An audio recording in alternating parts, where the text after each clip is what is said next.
Jason Carroll is sat in here in the booth, former sports director at Pig Trail Nation, now running OSU Max, and a very good friend of our show and of myself. You heard about what's happened with Missouri State, right? I woke up and saw that this morning. Yeah, interesting.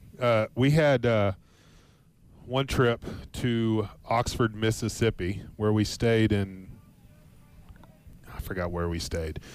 But Aaron Peters gets in his bed, and there's a 6-inch knife at the foot of the bed. What?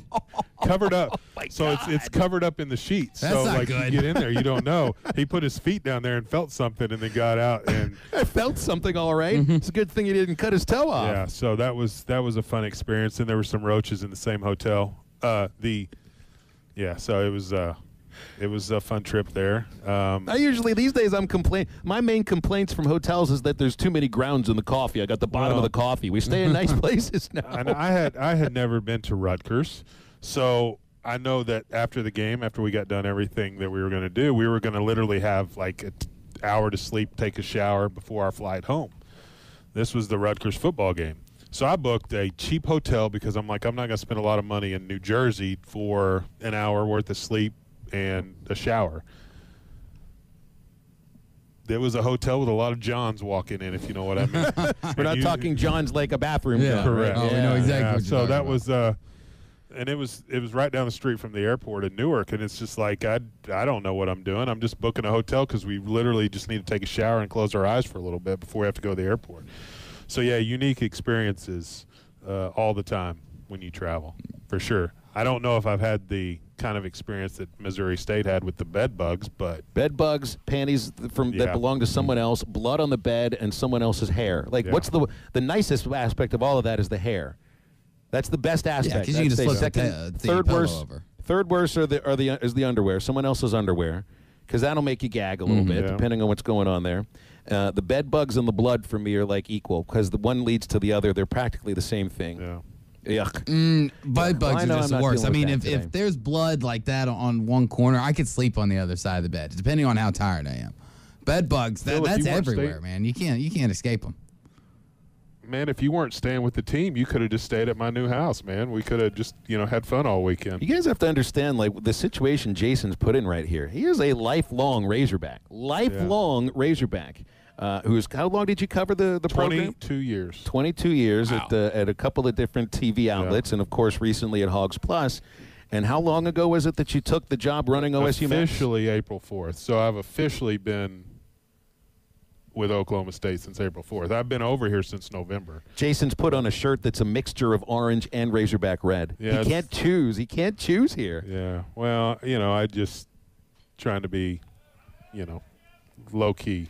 Right, because this isn't about you, but we can make it about you for a I moment. knew at some point the paths were going to cross, right? Like football comes here in 2024. Yeah, but that's So, 2 years. You yeah. didn't realize it would happen right now. Well, and I don't think anybody did, because obviously Arkansas was in a position just like Oklahoma State was, and Oklahoma State, if they don't go beat TCU and Texas in the tournament, they might have still been a host, but not a national seed. They slipped a little bit at the end of the regular season. They slipped a lot. They went from the number 3 national seed to, in some people's projections, not even in the hosting in the tournament. And so it's been a wild ride for both teams. I think Oklahoma State's been a little better down the stretch, but in postseason anything can happen. What does Oklahoma State do best? If I were to put you on the spot, what is this team best at? If Arkansas wins tomorrow and Oklahoma State wins tomorrow, Justin Campbell will start. He's a dynamic, big right-handed pitcher. 133 strikeouts, 94 in the third innings. My gosh. He is really good. But also has allowed 12 homers. Yeah,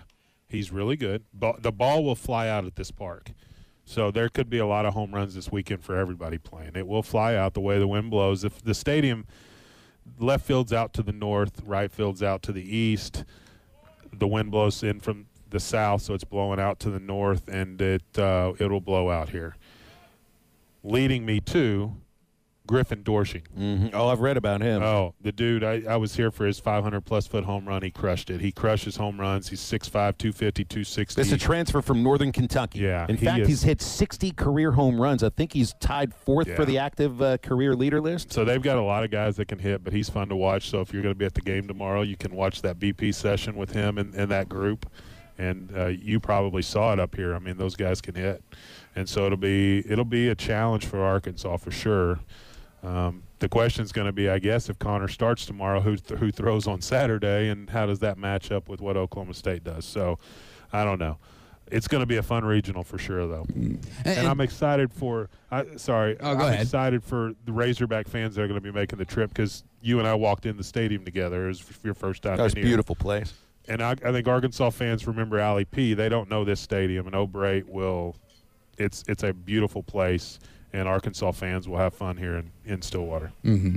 And now, Jason, as somebody who's covered the team, just like you said, for 20-plus years, and now working for Oklahoma State, Max, somewhat of a way, how have you really viewed this season, kind of not from afar, but at a further distance than you have in years past when it comes to Razorback baseball? Well, I think you question why they've struggled where they've struggled. I mean, this team should have hit better, right? Mm-hmm. I mean, that was everything they thought they were going to do is hit. And then the pitching, I think, has been maybe more of a disappointment, just because, like, Connor started out really well. And Connor's not bad. He's had a little bit of drop-off. But I think for Arkansas, it's like, who's the number 2, number 3 consistently, especially in the postseason, where if you lose a game, you're in deep trouble. Here in this regional, you're going to have to come back and win, 3 games if you were to lose a game like on Saturday. So it's hard for me because I've been removed. I've come back and gone to a couple games and gone in the booth with Phil and Bubba for a little bit. But there have been some concerns, and maybe maybe they flip the switch like fans are hoping they do, and they play well in this regional and move on. It's going to be a challenge, though. I don't know enough about Grand Canyon to really know what they're going to face tomorrow. I just know what Oklahoma State's going to bring if they face them on Saturday. And Arkansas, it's going to be who's going to pitch against Oklahoma State, and then can the bats get going against a guy like Justin Campbell, who is a dynamic. I mean, he's 6'7", and so he's going to bring it downhill a lot on these guys. And he's he's also a semifinalist for the Golden Spikes, so he's well thought of around college baseball. Mm-hmm. And what was the kind of reaction from the Oklahoma State side, not only just hosting the regional, but when they got the teams that were going to be in their draw, especially with Arkansas? Was it all right, let's go out, you got to beat the best to be the best? Was it kind of a little bit of a timid feeling around of, oh man, that this, you don't want to play Arkansas in the tournament, or what was the real vibe around it? I don't think there's any of that, because they feel really good about where they are and what they are right now. So I don't think there was any of that. I think the bigger shock was that they were the number 7 national seed. Mm-hmm. When I was in the room with them, none of us expected them to pop up in that first graphic that had 8 teams, and they were one of the 8 teams as the national seeds. So then you get that reaction, and then the reaction to the number 7, and then the reaction to the regional. I mean, they beat Missouri State here in a midweek game, so they're familiar with them. They've played Grand Canyon the last couple of years, so they're familiar with them. And then I think everybody's just familiar with Arkansas and what they do. So I think for them, it's just, let's go take care of business here at home. So. Well, we'll see what happens tomorrow. 12 o'clock is when Arkansas gets going. And what time's the Oklahoma State? 6 o'clock. 6 o'clock. So you got quite a bit of time between the 2 games. You're going to have a little bit longer pregame shows. 12:06 first pitch, I think, Seal. Oh, man. Does that mean I have to do a longer postgame show than I already do, which is already the longest postgame show in college baseball history? That's up to you and Bubba, right? There's nothing we can do about that. We have way too many sponsors. Yeah, that's a good problem to have.